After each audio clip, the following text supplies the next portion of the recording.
நான் இருக்கையில் பயம் எதற்கு? என் பிள்ளையே, முன்னேற புதிய சிந்தனைகள் தோன்றும். புதிய வழிகளை கண்டுபிடிப்பாய். புதிய திட்டம் ஒன்று உன் மனதில் தோன்றும். இதுவரை மெதுவாக நடந்த விஷயங்களை வேகமாக நடப்பதற்கு வழிகளை கண்டறிவாய்.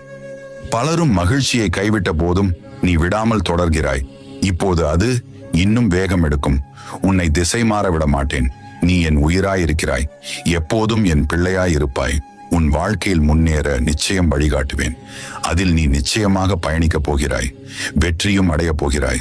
நம்பிக்கை இழக்காதே. எல்லாம் நன்மைக்கே. தடங்களுக்கு என்றும் வருந்தாதே. அதிலும் ஏதாவது நன்மை இருக்கும் என்ற நம்பிக்கையோடு செயல்படு.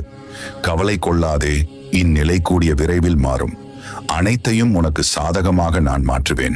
இந்த உலகம் ஏதாவது சொல்லிக்கொண்டே இருக்கும்.